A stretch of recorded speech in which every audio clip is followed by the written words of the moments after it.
দীর্ঘ প্রতীক্ষার পর পে স্কেল সহ ৩টি বেতন কমিশনের প্রতিবেদন এবং এর চূড়ান্ত সুপারিশ প্রণয়নে নতুন করে একটি উচ্চ পর্যায়ের কমিটি গঠন করা হয়েছে। প্রিয় সরকারি চাকরিজীবী ভাই ও বোনেরা, আজকের সকালের আপডেট নিউজে আপনাদের স্বাগতম। যারা আমাদের চ্যানেলে নতুন তারা এখনই চ্যানেলটি সাবস্ক্রাইব করুন, আর হ্যাঁ, অবশ্যই কমেন্ট করে জানাবেন আপনারা কোন জেলা থেকে আমাদের ভিডিওটি দেখছেন। তবে চলুন কথা না বাড়িয়ে আজকের সর্বশেষ সংবাদটি জেনে নিন। আপনারা অনেকেই হয়তো জানেন, বা যারা জানেন না তাদের অবগতির জন্য একটু বিস্তারিতভাবে খোলাসা করে বলছি যে আমাদের দেশে বেতন কাঠামো নির্ধারণের জন্য মূলত ৩টি আলাদা বেতন কমিশন বা কমিটি কাজ করে থাকে। প্রথমটি হচ্ছে সাধারণ সকল স্তরের সরকারি কর্মচারীদের জন্য জাতীয় বেতন কমিশন। দ্বিতীয়টি হচ্ছে যারা আইন আদালতে চাকরি করেন বা বিচার বিভাগের সাথে সরাসরি সম্পৃক্ত তাদের জন্য Bangladesh judicial service pay commission. এবং তৃতীয়টি হচ্ছে আমাদের দেশের গর্ব সশস্ত্র বাহিনীর সদস্যদের জন্য সম্পূর্ণ আলাদা সশস্ত্র বাহিনী বেতন কমিটি। মূলত এই ৩টি আলাদা কাঠামোর মাধ্যমেই রাষ্ট্রের বিভিন্ন গুরুত্বপূর্ণ দপ্তরের বেতন ভাতা এবং অন্যান্য সুযোগ সুবিধা নির্ধারণ করা হয়ে থাকে, কারণ এক একটি দপ্তরের কাজের ধরন, ঝুঁকি এবং দায়িত্ব সম্পূর্ণ আলাদা। সরকার এখন এই ৩টি অত্যন্ত গুরুত্বপূর্ণ বেতন কমিশনের দাখিলকৃত প্রতিবেদন এবং সুপারিশগুলো গভীরভাবে পর্যালোচনার জন্য নতুন করে একটি সমন্বিত কমিটি গঠন করে দিয়েছে। আজকে ২২শে এপ্রিল সরকারের তরফ থেকে এই বিষয়ে একটি আনুষ্ঠানিক প্রজ্ঞাপন জারি করা হয়েছে।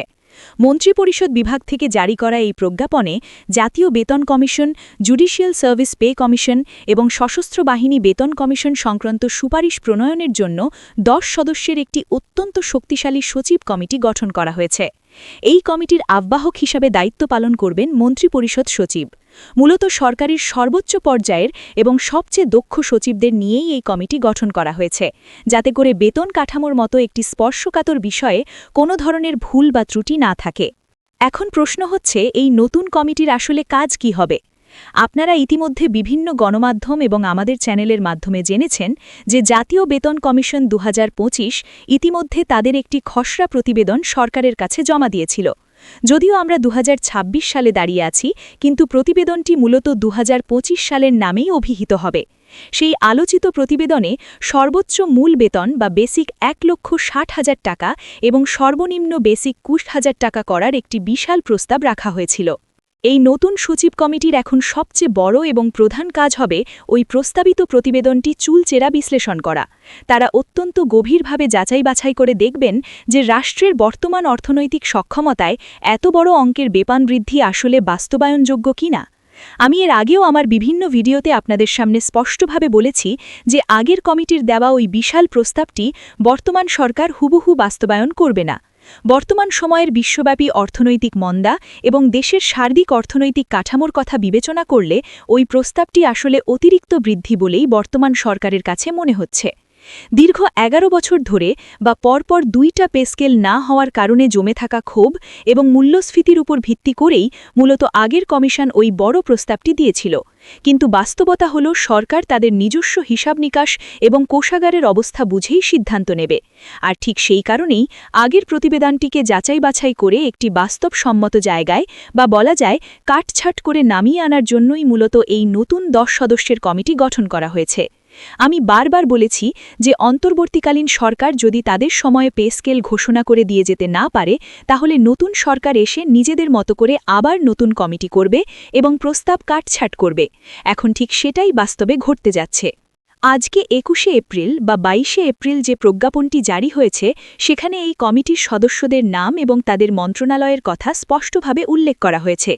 এই কমিটিতে প্রধানমন্ত্রীর মুখ্য সচিব থেকে শুরু করে জনপ্রশাসন মন্ত্রণালয়ের সিনিয়র সচিব, সশস্ত্র বাহিনী বিভাগের প্রিন্সিপাল স্টাফ অফিসার এবং প্রতিরক্ষা, অর্থ, আইন ও বিচার, মাধ্যমিক ও উচ্চশিক্ষা এবং স্বাস্থ্যসেবা বিভাগের মতো অত্যন্ত গুরুত্বপূর্ণ সকল মন্ত্রণালয়ের সচিবদের সদস্য হিসেবে রাখা হয়েছে।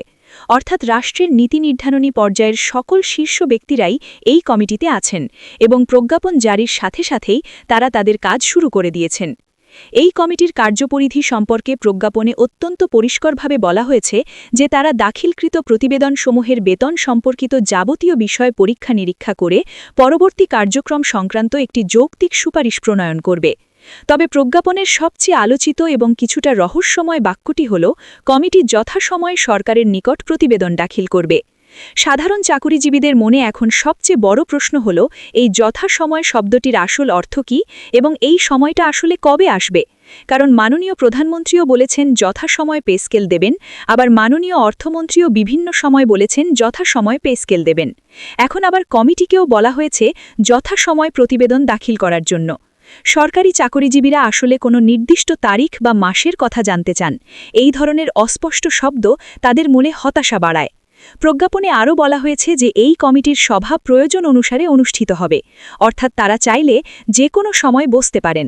তাদের কাজের কোনো নির্দিষ্ট সময়সীমা বা ডেডলাইন প্রজ্ঞাপনে বেঁধে দেওয়া হয়নি।